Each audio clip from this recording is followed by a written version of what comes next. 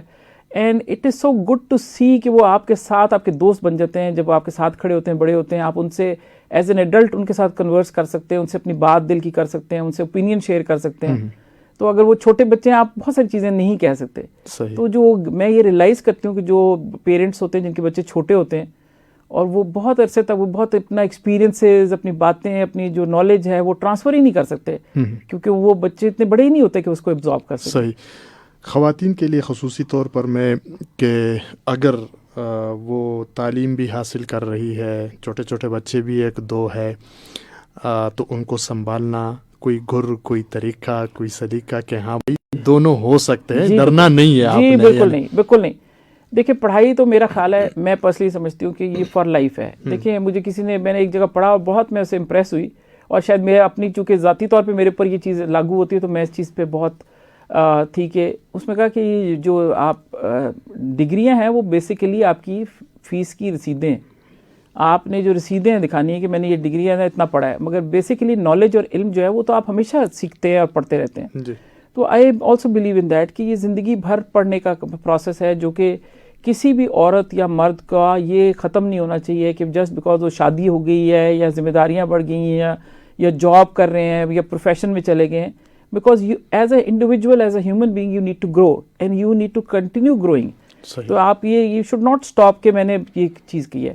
البتہ اگر جیسے پروفیشنل اسٹڈیز ہو رہی ہیں اور آپ بچے بھی چھوٹے ہیں, تو میں لڑکیوں کو سمجھاؤں گی اور کہتی ہوں میری طرف سے یہی ہوگا کہ آپ تھوڑا سا کمپرومائز کر لیں اپنے ان لاز سے, اپنے ایسے رشتہ داروں سے یا اپنے پیرنٹس سے, ان کی بات برداشت کر لیں اور کر کے, اور اس پہ آپ اپنے بچوں کو لیو دیم ان گڈ ہینڈس تاکہ آپ پڑھ سکیں, ان کے ساتھ رہ لیں اور یہ برداشت کر لیں کہ اگر وہ ڈانٹ بھی دیتے ہیں, آپ کو کچھ کہہ بھی دیتے ہیں, تو دیکھیں نا وہ آپ کے بچوں کی بھلائی کے لیے کہتے ہیں. تو یہ جو پیشنس ہے آج کل جو ہمارے معاشرے میں ٹالرنس نہیں ہے, اور وہ بچے کہتے ہیں کہ ہم میڈس کے حوالے کر جائیں گے اور مگر اپنے ان کے ساتھ نہیں رہیں گے, تو وہ بڑا نیگیٹو ہے. کسی غیر سے آپ کیسے ایکسپیکٹ کر سکتے ہو, دادی کے پاس نہیں سوچتے. تو میں دیکھتی ہوں, سنتی ہوں, اور میں ضرور بتانا چاہتی ہوں کہ جب اتنا کچھ آپ برداشت کرتے ہیں تو آپ اپنے بچوں کی خاطر یہ بھی برداشت کر لیں, اور اس وقت جب آپ کے پروفیشن کو ہیلپ چاہیے جی تو آپ تھوڑا سر جھکا کے گزار لیں وہ وقت. صحیح. اور مشکل وقت گزر جاتا ہے اور کچھ پانے کے لیے کچھ کھونا پڑتا ہے. اور یہ لوگوں کو اپنے بزرگوں کی ویسے بھی بات سننی چاہیے, کیونکہ آئی ڈونٹ تھنک سو کہ اگر آپ ان کی بات مان کے چیز کر لیں گے تو آپ کا کوئی عزت پہ حرف آ جاتا ہے یا کوئی ضرور مقابلہ ہے آپ سے بڑے ہیں. ظاہر ہے آج بھی آپ کسی بھی پروفیشن میں جائیں گے, ایک سینئر ڈاکٹر کے پاس جائیں گے تو آپ اس کی بات اس لیے سنیں گے کہ جی وہ تو سینئر بڑا ڈاکٹر ہے, اس کا ایکسپیرینس ہے, وہ کلاسیفائڈ ڈاکٹر ہے, وہ اسپیشلسٹ ہے, وہ فلانا ہے, تو اب میں تو جونیئر ڈاکٹر ہوں. تو پھر اپنے ان لاز کی بات یا اپنے پیرنٹس کی بات کیوں نہیں مانتے جو آپ سے زیادہ ایکسپیرینس ہے. صحیح. ایک سوال لوگوں سے ویسے بھی کیا جاتا ہے کہ گھر کا ماحول کیسا تھا, پوچھا جاتا ہے کہ مذہبی تھا, سیکولر تھا, مذہب کے اوپر زور دیا جاتا تھا کہ جی قرآن پڑھے, نماز پڑھے, حدیث پڑھے, دوسرے دنیاوی تعلیم کے ساتھ ساتھ. تو آپ کے گھر میں بھی یہ ماحول چلتا رہا؟ میرے گھر کا ماحول بڑا اس سینس پہ ڈفرینٹ تھا کہ جنرل صاحب, میرے والد صاحب کا جو ایک خاص طریقہ تھا کہ وہ بائی مثال کے ایگزامپل جو ہے نا چیزیں کیا کرتے تھے. ہی وڈ آلویز وانٹ کہ جی ہم ان کو دیکھ کے فالو کریں, اور اگر ہمیں کہیں کنفیوژن ہو تو ہم اس کو وہ کلیئر کرتے تھے. مگر بیسیکلی کانسیپٹ یہ تھا کہ زبردستی کوئی چیز نہیں کی جائے گی. تو کبھی بھی ہم پہ دین کی چیزیں مسلط نہیں کی گئیں اور ہمیں بڑے پیار سے بتایا گیا. نماز, میری والدہ تو بہت ہی باقاعدہ نماز, قرآن شریف ڈیلی پڑھنا اور عبادت گزار تھیں. تو ہم ایک ماحول تھا ہمارے گھر کا جس میں ہم نماز پڑھتے دیکھتے تھے, ہم بتایا جاتا تھا. پھر یا پیار سے بلایا کہ آ جاؤ مغرب کا ٹائم ہو گیا تو چلو وضو کر کے آؤ, ہم مل جل کے ساتھ نماز پڑھ لیتے ہیں. تو وہ بچوں کو نا وہ پریشر نہیں ڈالا کبھی, صحیح, محبت سے پیار سے لے کر آئے. صحیح. تو وہ اچھا رہا میرے سینس میں, کیونکہ اب ہمیں اس کے یہ فائدہ ہوا کہ ہم بائی چوائس یہ چیزیں کر رہے ہیں, ہم پہ کسی نے مسلط نہیں کی. اور میرے بچوں میں بھی, میرے گرینڈ چلڈرن میں بھی بائی چوائس سب یہ کر رہے ہیں. صحیح. تو الحمدللہ. تو اگر آج کے والدین کے لیے یہ نسخہ کارگر ہے, آپ کیا سمجھتے ہیں؟ آج کے والدین کے لیے میں یہ سمجھتی ہوں کہ جو سب سے زیادہ پہلی چیز ہے کہ جب ہم اپنے بچوں کو قرآن مجید قاری صاحب کو بلا کے پڑھا لیتے ہیں نا, وہیں سے ہمارا پہلی غلطی ہوتی ہے. کیونکہ یہ میں نے بھی کی ہے اور مجھے پتا ہے کہ یہ چیز, یہ اس کا کیا نقصان ہے. اس لیے کہ وہ آج کل ایک پروفیشنل چیز ہو گئی کہ قاری صاحب آتے ہیں, بچوں کو 5 منٹ لگاتے ہیں, وہ اپنی فیس پیسے یا بنانے ہدیہ اور چیزیں اس کے لیے چلے جاتے ہیں. میں یہ سمجھتی ہوں کہ والدین کی اپنی ذمہ داری ہے کہ جیسے وہ اتنی محنت کرتے ہیں اور چیزوں پہ اپنے بچوں کو اسکول کا ہوم ورک کراتے ہیں چیزیں, تو وہ اپنے بچوں کو قرآن خود پڑھائیں. اس طرح ان کا بھی قرآن ہوگا, پڑھے گا, ان کا اپنے بچے سے ایک آپس میں ایک بانڈنگ بھی ہوگی اور ریپو بھی ڈیولپ ہوتا ہے. اور پھر دین کی بات بھی خود ہی سمجھائیں بچے کو, تاکہ ان کے اپنے ویوز جو ہے نا اپنے بچوں کو سمجھاتے ہوئے ان میں بھی مزید کلیئرٹی آتی ہے. جب ہم کوئی چیز کسی کو ایکسپلین کرتے ہیں تو اس کا دونوں طرف افیکٹ ہوتا ہے کہ ہم جس کو ایکسپلین کر رہے ہوتے ہیں اس کو بھی, اور ہمارے اندر بھی کلیئرٹی آ جاتی ہے مزید. تو یہ اٹ ورکس بوتھ ویز. اس لیے ضروری ہے کہ میرے خیال ہے پیرنٹس شوڈ بی انوالوڈ, کیونکہ آج کل میں جائیں تو بچوں کو دین کا کچھ نہیں علم, اینڈ ماں باپ سمجھتے ہیں کہ چونکہ ہم نے پیسے دے دیے قاری صاحب کو تو اس کو ڈیلیور وہ کرے گا بس. صحیح. والد صاحب چونکہ آپ کے فوج سے تھے, فوج میں پھر انٹیلیجنس میں رہے, انٹیلیجنس میں پھر جہاد افغانستان میں ان کا ایک نام, تو کیا کوئی انٹیلیجنس کی کہانیاں سنایا کرتے تھے, کوئی افغانستان کی کہانیاں سنایا کرتے تھے؟ بہت وہ ان کا بڑا موڈ ڈفرینٹ ٹائپ کا تھا کہ جب کبھی, چونکہ لوگ ان کو اتنا زیادہ سارا دن مصروف رکھتے تھے, ان کے انٹرویوز چونکہ پاکستان کے ٹی وی چینلز پہ تو ابھی بھی اتنے کلپ چلتے ہیں, وہ کچھ بھی نہیں ہے جو ان کے انٹرویوز جو انٹرنیشنل لیول پہ چلتے تھے. ہمیں پتہ ہے ہمارے گھر میں ایک دن میں 3-3 4-4 انٹرویوز ان کے ہوتے تھے اور بہت زیادہ وہ تھک جاتے تھے اور بڑی بالکل بات کرنے کے موڈ میں نہیں رہتے تھے, کیونکہ بالکل ہی بول بول کے ان کا انسان ایگزاسٹ ہو جاتا ہے.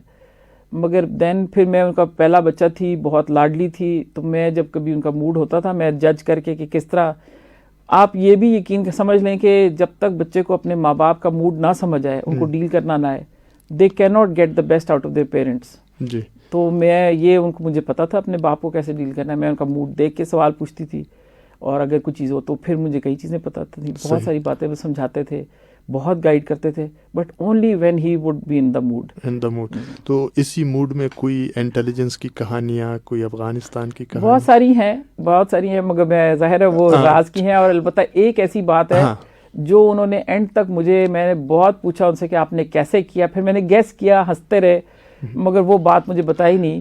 میں صرف اتنا بتا سکتی ہوں آپ کو کہ اس کے مطلب بہت بڑا واقعہ تھا ہمارے لیے. براس ٹیکس آپ کو پتہ ہے انڈیا کا, اور وہ جو پورے تھی جس وقت جو وار انڈیا کی پاکستان کی اوائڈ کی تھی. تو مینلی میں اس کا کریڈٹ یہ سمجھتی ہوں کہ میرے والد کو جاتا ہے. جنرل ضیاء الحق کی ضرور آف کورس ان کی پالیسی تھی, ان کا سوچ تھی, مگر کریڈٹ جنرل حمید گل کو جاتا ہے کہ جس طریقے سے انہوں نے اسمارٹنس سے وہ پوری ایک 1 آرمڈ ڈویژن غائب کر دی تھی. صحیح. تو میں ہمیشہ ان سے پوچھتی رہی کہ وہ آپ نے غائب کیسے کی, کہ ایک اتنا بڑی ایک موومنٹ ہوتی ہے تو ہاؤ کوڈ اٹ بی کہ ایک موومنٹ ہوئی ہے اور اس موومنٹ کو انڈیا کو پتہ نہیں چلا وہ کدھر گئے ہیں, اور جس کی وجہ سے راجیو گاندھی سخت گھبرا گیا اور پریشان ہو گیا کہ وہ چونکہ 1 armed division is a strike corps, تو ان کو یہ خوف ہو گیا کہ پتہ نہیں وہ کہاں سے نکلے گی کیونکہ وہ زیر زمین چلے گئے اور کیسے ہوئے. تو میرا بڑا دل میں تھا ہمیشہ, میں نے بڑے گیس کیے ان کے ساتھ, وہ ہنستے تھے, بتایا نہیں, مگر ان کی ڈیتھ کے بعد مجھے کسی اور کے ذریعے پتہ لگ گیا کہ وہ کیسے کیا. اچھا, ظاہر سی بات ہے آپ نے بات کی کہ میں ان کے موڈ کو, شخصیت کو جان چکی تھی کہ اس حالت میں ان سے یہ بات کرنی ہے اور اس حالت میں بچ کے رہنا ہے. بالکل. تو کیا اب آپ کی بھی یہ صورتحال ہے بچوں کے ساتھ کہ ان کو پتہ ہے کہ موڈ ہے تو بات کرنی ہے, موڈ نہیں ہے تو بات نہیں کرنی؟ میرا جو ہے دیکھیں, میرے اپنے بیٹوں کے ساتھ تو میں ذرا زیادہ فرم ہوں, اس میں کوئی شک نہیں ہے, مگر اپنے گرینڈ ڈاٹرز اور اپنے بہوؤں کے ساتھ ظاہر ہے ان کے ساتھ میرے ریلیشن شپ بالکل ڈفرینٹ ہے. اچھا. تو ذرا اگر ایڈمنسٹریٹر ہے جی نہیں, بیٹوں کے ساتھ ذرا سختی ہے. اچھا, میں بیٹوں کے ساتھ سخت ہوں. اچھا, بیٹوں کے ساتھ سختی ہے اور ان کے ساتھ نرمی ہے. ان کے ساتھ نرمی ہے, ان کو اجازت ہے وہ کسی بھی میں یہ سمجھا کہ شاید ان کے ساتھ نرمی ہے, ادھر سختی ہے. نہیں, بیٹوں کے ساتھ اس لیے سخت ہوں کہ میں ایکسپیکٹ کرتی ہوں کہ میرے بیٹے ہیں تو ان کو یہ چیز آنی چاہیے اور یہ پتہ ہونا چاہیے, ماں کو جج کریں کہ موڈ کیسا ہے, کیا چیزیں. بٹ دوسروں سے یا چھوٹے بچوں سے یا بہوؤں سے کیسے ایکسپیکٹ کروں, وہ وتھ ٹائم سیکھیں گی, تو اس لیے ان کو مارجن ملتا ہے, ان کو نہیں ملتا. اچھا, ظاہر سی بات ہے گھر میں بہت سارے شخصیات کا آمد تو ہوتا رہا ہوگا, لوگ آتے رہے ہوں گے. کوئی ایسی شخصیت جو آپ کو یاد بھی ہو اور جس پہ آپ تھوڑا سا انسپائر بھی ہو, آپ سمجھتے ہیں کہ یار؟ جی, میں بہت سارے سے بہت اس طرح میرے والد صاحب کے گھر تو آپ پتہ ہے جی ملاقاتیں لوگوں کی تانتا بنا رہے. بلکہ ٹائم میگزین نے تو کہا کہ جنرل حمید گل کا گھر سیاست دانوں کا کعبہ ہے. توبہ نعوذ باللہ. تو مطلب اس قسم کی باتیں تھیں, مگر بہت دنیا آتی تھی اور خاص طور پہ مجاہدین اور ہر قسم کے لوگ آتے تھے, ہم ہر ایک کو ملتے تھے, جانتے بھی تھے, دیکھتے بھی تھے. ایک ایسا واقعہ ہے میرے ذہن میں جو مجھے بہت ہی زیادہ میں اس سے حیران ہوتی تھی, وہ یہ کہ میرے والد صاحب کو میں نے دیکھا کہ ایک دفعہ فون پہ کسی سے بات کر رہے ہیں اور اس کو بڑے کوڈ ورڈ میں اس کو بتانے کی کوشش کر رہے ہیں. وہ بندہ نہیں سمجھ رہا, انگریزی بول رہے اور انگریزی میں بھی اس کو بات نہیں سمجھ آئی. تو میں نے پوچھا آپ کس سے بات کر رہے ہیں, تو انہوں نے کہا ایک چیچن لیڈر ہے اس سے بات کر رہا ہوں. تو میں نے کہا کہاں ہے یہ لیڈر؟ ان کا چیچنیا سے مجھے کال کر رہا ہے. تو اس کو میری چونکہ انگریزی کی وجہ سے اس کو سمجھ نہیں آ رہی بات, اور وہ رشین بولتا ہے. تو میں نے کہا اچھا, میں تو حیران ہوگی. میں نے کہا اچھا ٹھیک ہے. تو میں نے کہا میرا ایک فیوریٹ چیچن لیڈر ہے اور میں اس سے بہت زیادہ انسپائرڈ ہوں اور وہ اتنا بڑا جہادی ہے, میں اس سے ملنا چاہتی ہوں اور میرا ڈریم ہے. اور یہ تو انہوں نے کہا کون؟ میں نے کہا جوہر ددائیو. اچھا. تو انہوں نے کہا کہ میں اسی سے بات کر رہا تھا. تو میں نے کہا اچھا. میں نے کہا بڑی آپ قسمت ہے. انہوں نے کہا بات ہی نہیں سمجھ رہا, اس کو تو سمجھ ہی نہیں میری بات آ رہی. اب کچھ دن کے بعد ہی کچھ عرصہ گزرا ہوگا, چند ہفتے بعد ہی پتہ لگا کہ جوہر ددائیو غائب ہو گئے سین سے, اور سب لوگ کہہ رہے ہیں کہ وہ شہید ہو گئے ہیں کیونکہ وہ تو بہت بڑے جہادی تھے. تو وہ شہید ہو گئے, ان کے ساتھ پتہ نہیں کیا ہوا ہے, ان کو کیا ہو گیا ان کا معاملہ. تو میں نے اپنے والد صاحب کو ذکر کیا. میں نے کہا کہ میں اتنی پریشان ہوں کہ ان کا کوئی خبر نہیں ہے, کیا ہوا ہے, شہادت ہو گئی, کیا ہوا. بیکاز ہم چونکہ ایک فوجی گھرانے سے تھے, پھر اتنا جہادی ان سے ہماری تھی ایک طرح سے لنک انکلینیشن, تو اس کی وجہ سے ہم ان سارے لوگوں کو چاہے دیکھے نہیں دیکھا ملے, ان کی کہانیاں سن کے بھی ان سے انسپائر ہوتے تھے اور ان کی باتیں کرتے تھے. صحیح. اچھا, ایک اور میں سوال کہ یہ ضروری ہے, گھر کے کام کاج آج کل چونکہ ایک اور بھی ٹرینڈ چلا ہے, تو خصوصاً بچیوں کے حوالے سے کہ کیا ان کو ٹھیک ہے وہ تعلیم بھی حاصل کرے, ان کا حق ہے, لیکن کچھ گھر کے کام کاج میں بھی ماں باپ کا ہاتھ بٹھانا چاہیے ان کو, کہ سیکھ لے. مگر میں پہلے آپ کو یہ بات کمپلیٹ کر دوں کیونکہ آپ کو شاید پتہ نہیں لگی شاید پوری. تو کچھ عرصے بعد جوہر ددائیو صاحب کا پتہ لگا کہ نہیں کہیں. تو ایک دن میں جنرل صاحب کے گھر گئی تو ملنے کے لیے, تو میں ڈرائنگ روم میں مہمانوں کے ساتھ بیٹھے تھے. تو میں نے دروازہ کھٹکھٹایا کہ میں جا رہی ہوں, میں تو 1 گھنٹے سے آپ کا انتظار کر رہی ہوں ملنے کے لیے, تو آپ اب ملے بغیر ہی جا رہی ہوں, تو دروازے پہ خدا حافظ کہتے ہیں. تو انہوں نے دروازہ کھول دیا. انہوں نے کہا کہ تم میں دکھاؤں کسی سے ملاؤں, تمہارے ہیرو سے تمہیں ملاتے ہو. اچھا. تو میں نے کہا دروازہ کھولا تو سامنے جوہر ددائیو بیٹھے تھے. وہ جج صاحب سے ملنے کے لیے خاص طور پہ انڈر گراؤنڈ پتہ نہیں کیسے چچنیا سے پاکستان پہنچے صحیح، اور ڈرائنگ روم میں بیٹھے ہوئے تھے. تو میں تو آپ بتا نہیں سکتی کہ میری آواز بند ہو گئی تھی. صحیح. تو بس یہی کہہ سکتے ہیں کہ ایسے بہت سارے واقعات ہیں. میں بات نہیں کی ان سے کیونکہ وہ تو انگلش بول نہیں سکتے تھے صحیح طریقے سے. تھوڑی بہت السلام علیکم وعلیکم السلام کیا. تو جہاں آپ بچوں کی بات کریں گھر میں ہاتھ بٹانا، نہیں جی میں یہ نہیں کہتی کہ گھر میں ہاتھ بٹانا ہے. میں کہتی ہوں کہ والدین کے لیے اگر بچیاں اس قابل ہیں ان کو سب کچھ خود کرنا چاہیے. کیسے والدین کو کہ ہاتھ بٹانے کا مطلب ہے والدین کام کریں گے اور آپ ان کی مدد کریں گے، نہیں. میرا خیال ہے کہ والدین کو ان کا ہاتھ بٹانا چاہیے. ساری ذمہ داریاں ہمارے بچیوں دونوں کو کرنا چاہیے. صحیح.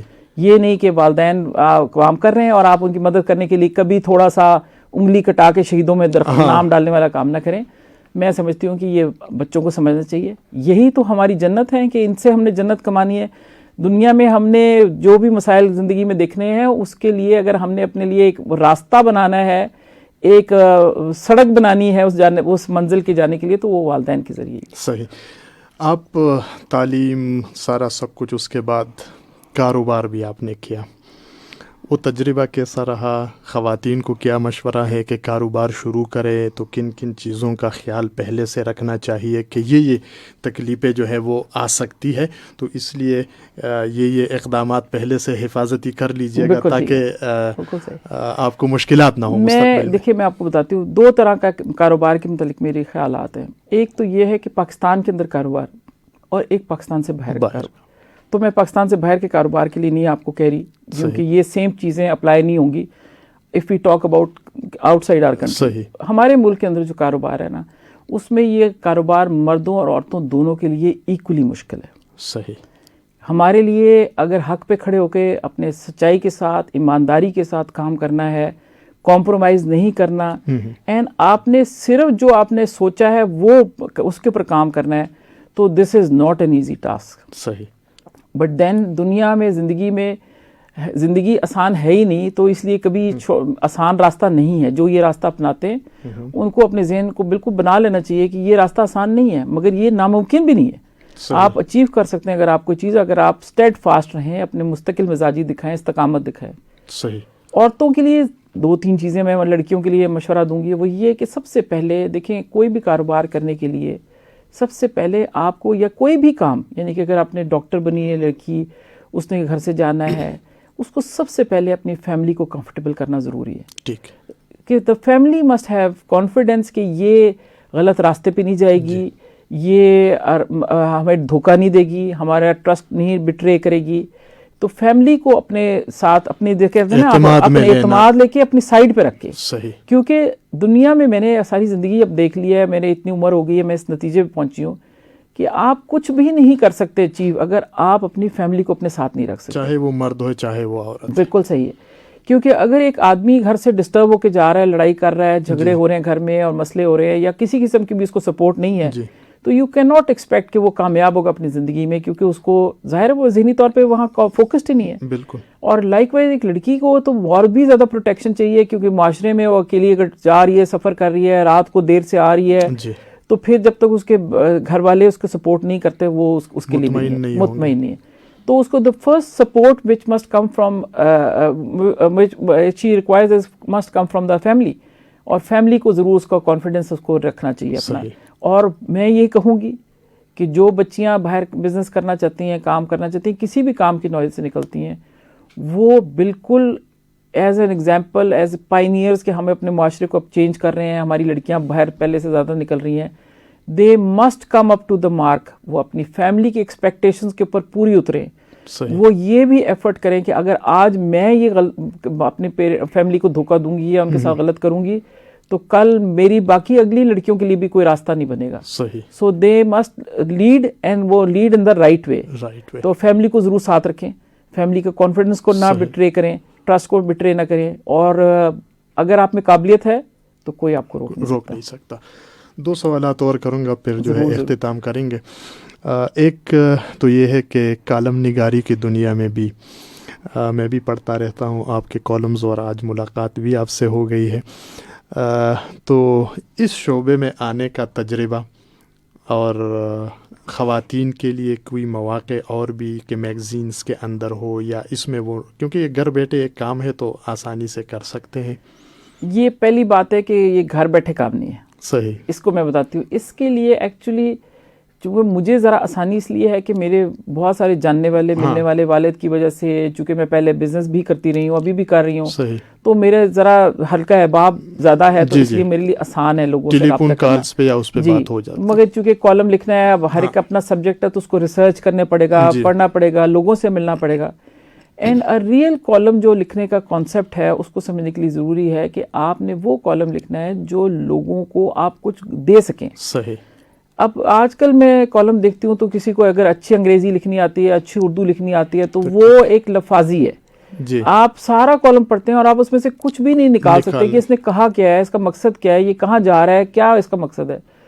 تو میں یہ سمجھتی ہوں کہ آپ کی بے شک انگریزی کمزور ہو، بے شک آپ کی اردو کمزور ہو، میری جیسے میں سمجھتی ہوں کہ میری اردو اس لیول کی نہیں ہے جس طرح ہونی چاہیے تھی. صحیح. مگر یہ کیونکہ انگریزی میڈیم میں پڑھنے کا یہ نقصان ہوتا ہے کہ سوچ ہی ہماری انگریزی میں ہم سوچنے لگ جاتے ہیں اور پھر وہ لفظ کو پریشان ہو جاتے ہیں کہ اس کو کس کا متبادل لفظ کیسے استعمال کریں. مگر یہ ہے کہ میں یہ سمجھتی ہوں کہ آپ کے لینگویج سکلز اتنی امپورٹنٹ نہیں ہے اس میں جتنا کہ آپ کا جذبہ یا آپ نے جو کنوے کرنا ہے میسج وہ کتنا امپورٹنٹ ہے، پیغام آپ کا کیا ہے، پیغام جو دینا ہے آپ نے. صحیح. اب یہ ہے کہ لینگویج سکلز تو ہے وتھ ٹائم ہی آ جاتی ہیں آپ کو، وقت کے ساتھ آپ جب پڑھتے ہیں، پریکٹس کرتے ہیں، آپ لکھتے ہیں، آپ کا دماغ خود کھلتا جاتا ہے. صحیح. اینڈ دین آپ پھر لفظ اس لیے بھی سیکھنا چاہتے ہیں، نئے امپروو کرنا چاہتے ہیں، کیونکہ آپ نے ہر لفظ کے اگر ایک ہی لفظ کا آپ دیکھیں معنی نکالیں گے تو کتنے مطلب ہیں اور آپ نے اس سچویشن کے حساب سے اس کو استعمال کرنا ہے. تو لینگویج سکلز آپ جو لڑکیاں بچیاں کالم لکھنا چاہتی ہیں یا میگزینز میں کچھ کرنا چاہتی ہیں تو میرا ان کو یہی مشورہ ہوگا کہ پہلے آپ اپنا آڈینس اور اپنا سبجیکٹ کے اوپر ضرور فوکس کریں. صحیح. اور اس کو ریسرچ کریں. It should be well researched, صحیح. Not well written. صحیح. It is not important to کہ ضرور بہت ہی اچھا لکھیں، پرفیکٹ لکھا ہونا چاہیے، اس پہ محنت نہ کریں. اصل میں جو بات کرنی ہے وہ بڑی امپورٹنٹ ہوتی ہے. صحیح. کشمیر کے حوالے سے آپ ایک ادارہ چلا رہی ہے، یہ خیال کیسے آیا؟ اور ڈپلومیٹک لیول پہ ظاہر سی بات ہے یہ ڈپلومیسی ہے پوری کی پوری، کوئی مشکلات، کوئی آسانیاں، اور اس ادارے کا مقصد؟ میں آپ کو بتاتی ہوں یہ کیسے میں نے کیا. یہ ہوا یہ کہ یہ 5 اگست 2019 کو یہ جب واقعہ ہوا، جو دفعہ 370 جو انہوں نے مطروح کیا، اس کے بعد میں نے دیکھا کہ ہمارے ہاں لوگ بالکل کوئی بھی کرنا چاہ رہے ہیں، کچھ بے بسی کا احساس ہے کہ حکومت پاکستان تو کچھ کر نہیں رہی اور ہم اس طریقے سے کرنا چاہتے ہیں. تو ایک people needed a plate form جو کہ آپ جس میں کام کر سکیں. اب ایک ایسا پلیٹ فارم تھا کہ کچھ سیاسی پارٹیوں کے پلیٹ فارمز تھے، کچھ کشمیر کی پارٹیوں کے، آزاد کشمیر کے تھے، کچھ حریت کے تھے، کوئی کسی کا تھا. There was not a neutral plate form جو کہ ایک کشمیر کے کاز کے لیے بات کر سکے. سو میں نے ایک کانسیپٹ یہ لایا کہ مجھے ایک ایسا پلیٹ فارم ڈیولپ کرنا ہے جس میں اس کا نام جموں کشمیر سولیڈیرٹی موومنٹ اس لیے رکھا کہ کل کو کوئی یہ نہ سمجھے کہ میرے کوئی سیاسی مقاصد ہیں. تو دیکھیں میں کشمیری نہیں ہوں تو لہٰذا جموں کشمیر سولیڈیرٹی موومنٹ کا پاکستان میں کوئی سکوپ نہیں ہے اور کشمیر میں بھی نہیں ہے. تو وہ کشمیر میں کشمیری نہیں ہوں تو میرے لیے میں نے الیکشن نہیں لڑ سکتی. اور یہاں اس لیے نہیں ہوگا کہ یہاں یہ نام نہیں چل سکتا کیونکہ یا تو میں کوئی اور سلوگن ٹائپ کا اور ایسا نام لیتی. تو اس کو ایک نیوٹرل پلیٹ فارم کے طور پہ میں نے لانچ کیا. اور اس میں خوبی یہ ہے کہ میں نے 2020 میں ایک بہت بڑا فنکشن کیا تھا، 5 کلومیٹر لمبا جھنڈا کا فنکشن کیا تھا سینٹورس مال سے لے کے وہ ڈی چوک تک. تو وہاں تک میں نے کیا جس میں کہ اس میں ہم نے تمام پارٹیوں کو بلایا، سیاسی پارٹیوں کو، تمام جہادی پارٹیز، جو لوگ تھے، اسٹوڈنٹس تھے، آرگنائزیشنز تھیں، ہر قسم کے علماء تھے، مطلب ہر کسی کو ہم نے، خواتین کو بہت بڑا رول دیا. 5 کلومیٹر تھا تو ہم نے 5 سٹیجز بنائی اور ہر سٹیج کی ذمہ داری دی ہر ایک کو علیحدہ علیحدہ. سو ایک نیوٹرل امیج کہ in this one cause we are all together. صحیح. تو یہ کانسیپٹ تھا تو اس پہ بنایا. تو الحمدللہ ٹھیک چلا، بہت اچھا رہا، بہت اچھا تجربہ. بس ایک دو چھوٹے سوالات بھی. کھانے میں کیا پسند؟ کھانے میں ذرا گوشت خور ہوں. کپڑوں میں رنگ کو کپڑوں میں ویسے بلیو کرتی ہوں، ہر رنگ پسند کرتی ہوں، مگر ذاتی طور پہ مجھے بہت سارے، مگر مجھے ذاتی طور پہ ذرا ڈارک کلرز پسند ہیں. ڈارک کلر پسند ہے. پھولوں میں کون سا پھول؟ پھولوں میں گلاب سے اچھا کوئی پھول نہیں ہے، مگر مجھے ویسے جو ڈیزی ہے جو چھوٹا سا بالکل ہوتا ہے